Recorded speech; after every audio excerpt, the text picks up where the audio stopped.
Going on to our next speaker. Our next speaker is Dr. Gopal Arora, who is the president ISMISIS Maharashtra. He's also in the management committee of AIOS, past president Maharashtra Ophthalmic Society, and a leading anterior segment surgeon with lots of accolades and awards. So let's hear from Dr. Gopal. Thank you so much, ma'am. You will have to share your screen. Yeah. I think we are going well on time, so we could have enough discussions, Harshul. Is my screen visible? Yes, ma'am. Yeah. Is my screen visible? No. No.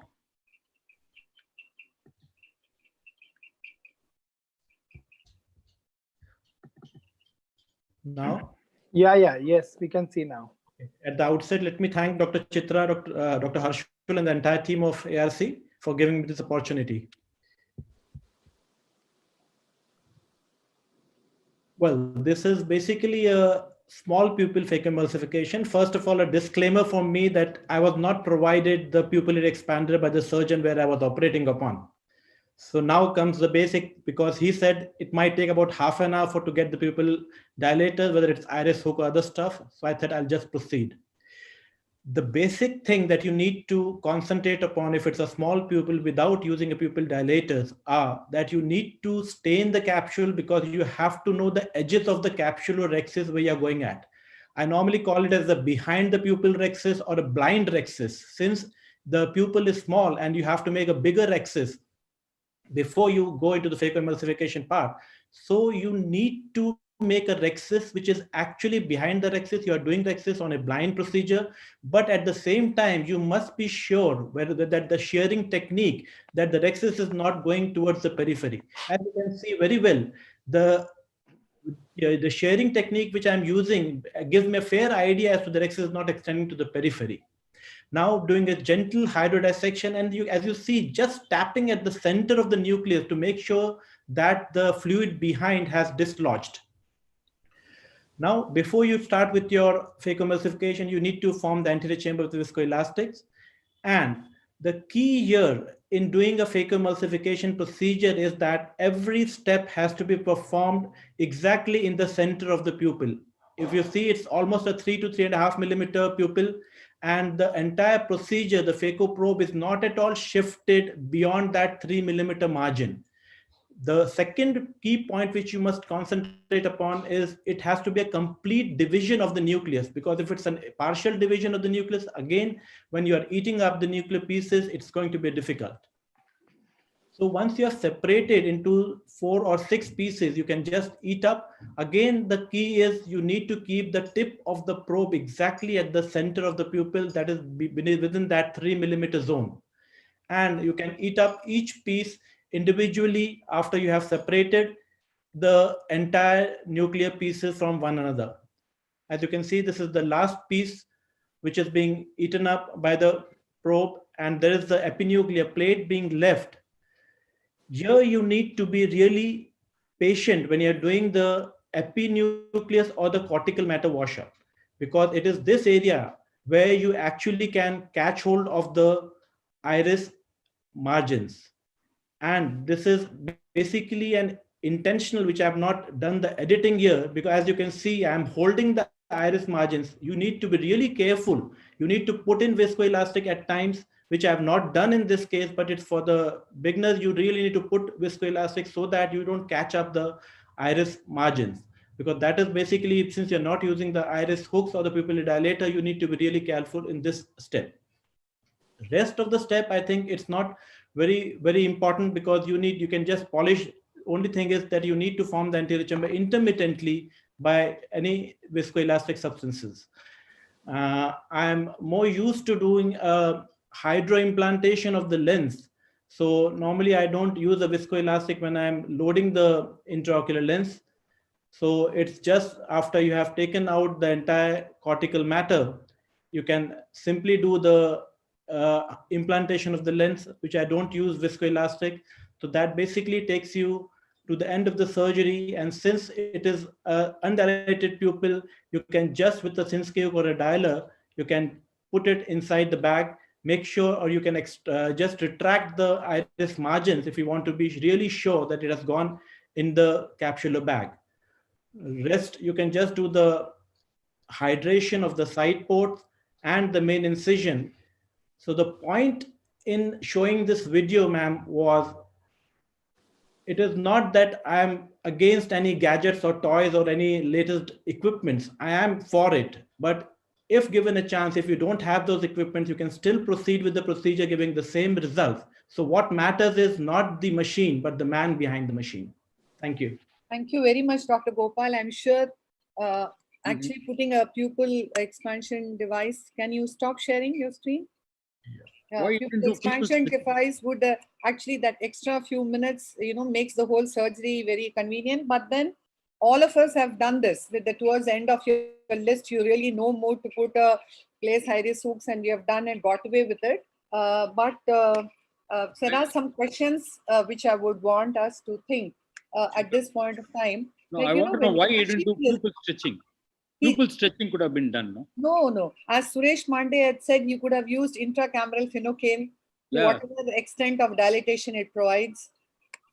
And No, ma'am, he said in the beginning that there was no pupil expander, anything which No, was what available pupil to stretching. dilate. Even Pupil stretching I could have don't been think done, no? intracamera. Yeah, pupil stretching is one option. Yes. I think anyway, Dr. Gopal Arora showed us This was a fantastic very surgery. heroic Fantastic. surgery. Yeah. Wonderful. He's a Fantastic wonderful surgery surgeon. because We all only- I know. wouldn't have done that. It required a No, lot of But expertise Dr. to Gopal, get away one with that. question. Had it been a black cataract or had it been a very soft cataract, I would would you have I- proceeded with the half an hour. surgery? That surgeon gave me half an hour time that he'll get me a pupil dilator. Can you wait? Had it been a hard cataract, I would have waited for half an hour. Yeah, because this was actually the perfect case for doing the vertical chopping in the center, and this cataract had the perfect density to chop it nicely. So I Yeah, think the but take home even- message should be yes, Yeah. ma'am. I would never be for pupil stretching too, because some of these small pupil could have a floppy iris syndrome kind of setting. So I'm somehow totally against pupil Can I stretching. add one thing, Chitra? Uveitic cataracts. Yeah. Yes. No. We looked at the complications of phaco in our residence, Yeah. and the majority of the complications were related to small pupil. So the small pupil is a very major problem, in my opinion. I think the small pupil has to be tackled if a patient has got IFIS, a patient is on tamsulosin, right in the beginning of the surgery, the pupil has to be explanted. Because once the iris starts coming into the port, he was very lucky. Gopal is a good surgeon, very lucky. Once the iris starts coming, it's a very messy affair. And it's going to be true. very, yes. going to be- Also, I think if you do, wherever you get in a catch-22 situation, do hydro maneuvers. I think in these cases, if you do hydrodelineation, hydrodissection meticulously, then you can still disassemble the cortical matter and the nuclear, the nucleus itself. Of course, in this case, the cataract fortunately was neither very hard nor very soft. So it was a kind of a grade 2 to 3 kind of a cataract. So, but it worked like magic with Dr. Gopal Arora. Absolutely. Yeah. One A small pupil and it went effortlessly. Yeah, Dr. Kumar wants to add something. Yes. Gopal, excellent surgery. This is because you're a good surgeon. Yes. But you must say here that you had a good viscoelastic. You can use that. You don't need a pupil dilator. If you put a good viscoelastic, it'll help. Another thing I want to tell you that all of us, in the olden times, we would reduce our flow rate, reduce our vacuum. Yes. So in a high-end machine, you don't need to really adjust your parameters. Yes. And another thing here is that you did a bimanual IA. I don't know whether I would have done a bimanual IA. I rather would have done a coaxial IA with a Y. So that would have made sure that I got the edge of the cortex that I have removed more easily. And when I'm dialing the lens in, I would still have preferred a Y to make sure that the lens is going into the bag. Because when you did this procedure, I'm not sure whether your lens is really going into the bag or is going into the sulcus. The only way to prove it is that you have to make sure that you use a Y in the left hand, and then you dial your lens and use a good viscoelastic to expand your whole area. So if you had a good viscoelastic, then this whole issue would not, and here it's entirely imaginary that yes, you've gone into the bag, because you don't even see that line into the posterior capsule where it's sure that it's in the bag. So excellent surgery, but I would have made some changes. In the olden times, you would have to adjust all the other parameters. In new phaco machines, we don't need to adjust all this. And one other very simple I think, question. Kumar, I don't know why you said that you wouldn't do. I would still do a bimanual like he did for us. for a small pupil. Because you can't see No, the cortex. coaxial Still, with the Y. you can still, Kumar, I would I agree with Namrata. I would still do a bimanual I would only. still do a And Manual also, you yes. can move the pupil to Advantage the of the side with your- coaxial is that The advantage with bimanual is with the irrigation, you can actually retract the iris and actually take out the cortex where you intend to. Yes. Absolutely. coaxial also you can do that with the Y rotator, no?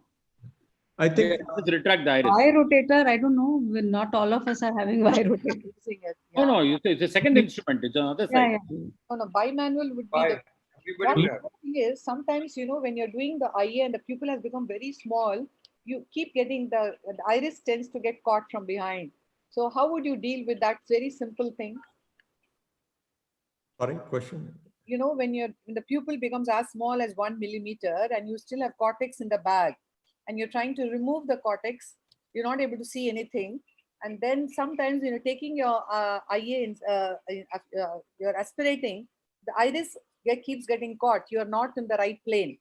So what would you do at that time? So I think at that time you have to put viscoelastic to see, that your iris is kind of up and your. That is where I think the coaxial is very useful, because with the coaxial, with the second instrument, you can actually retract the iris. It works like your second hand.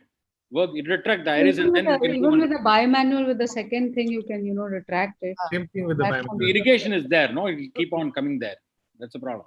I think whatever you're used to, it works well in your hands, right? And I think Yeah. the message is also that, while Dr. Gopal did an amazing job with this, but an average surgeon should not attempt this at all, because you can get into grotesque complications and, if the iris gets into your port. So only for a very, very, very experienced surgeon, I think this should be, somebody should venture into this. Otherwise, I'm sure all of us have done it, but for an average surgeon who's listening on, definitely don't attempt. If you don't have devices, please don't proceed with the surgery. Can I just, if I'm permitted to speak, I think Yes, Dr. Dr. Gopal made a long tunnel, which should also be made very clear. In such cases, we should not make a small tunnel. And the right visco, the tri-soft shell technique, as shown by, Arshinov, should be used, because that will, expand the iris. Pharmacomydriasis will be there, not viscomydriasis will be there. Low fluidics is another important thing which we have to bear in mind. As doctor, if you have to use bimanual, that is the perfect, because that is definitely better. But I'm using a coaxial. And if you have to use the coaxial, there are a few clicks in it. You should retract your sleeve more, because when you are retracting your sleeve more, you are differentiating the irrigation plane and the aspiration plane. And that helps in, taking care of that. And while emulsifying, if you see how he beautifully emulsified, he was placing the phaco probe in the proximal half of the pupil. Because if you are placing the phaco probe and aspirating and emulsifying, your iris will not get, caught.